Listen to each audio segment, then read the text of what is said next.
most people don't remember that Israel withdrew out of Gaza in 2005. And people like me were absolutely against it. I remember giving hundreds of interviews when Israel withdrew out of Gaza. Israel withdrew out of all of Gaza. Their citizens did not want to leave.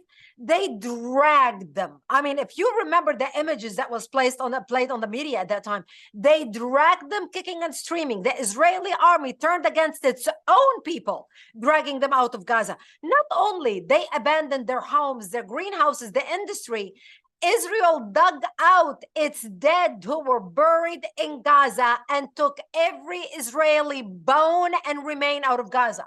So by 2005, there wasn't even any Jew alive or dead. Even dead Jewish bones were dug out of the graves because the Israelis did not know how the Palestinians are going to react. They get an idea. You and I know what Muslims do to cemeteries of Christians, breaking the crosses, digging the bodies out.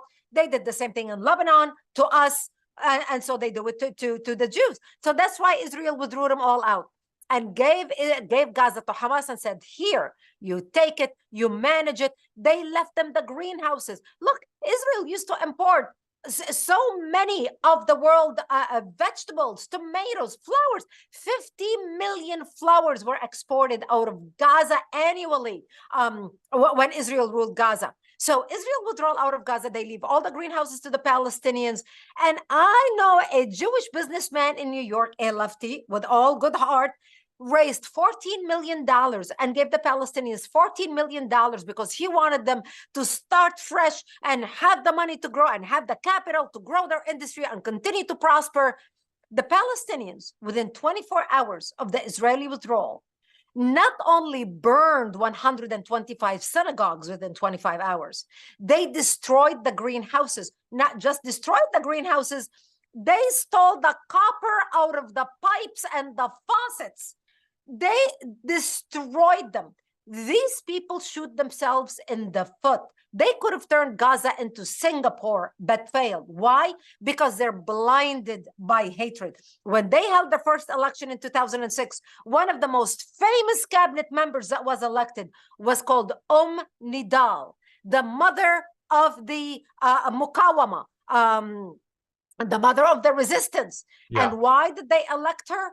Because 3 of her sons blew themselves up as suicide bombers in Israel, committing terrorist attack, killing Jews. And she ran on the platform.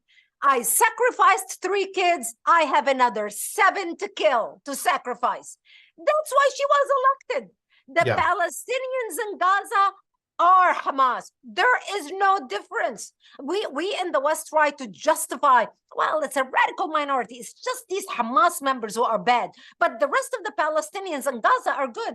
Who do you think Hamas is? What do you think? Hamas is just a minority that flew through the breeze into Gaza and kind of latched on to some flowers and building and kind of said, okay, we're just going to sit here. But the rest of you are so wonderful, peace-loving citizens. No, that's not the case. The Palestinians in Gaza are Hamas. Hamas controls the Ministry of Health. Hamas controls the Ministry of Defense. Hamas controls the Ministry of Education. Every single ministry in Gaza is Hamas. Hamas command and network center is under the Shifa Hospital in Gaza. Everybody knows that. That's not a hospital. That's Hamas's command center, an operation center. So the Palestinians in Gaza are Hamas.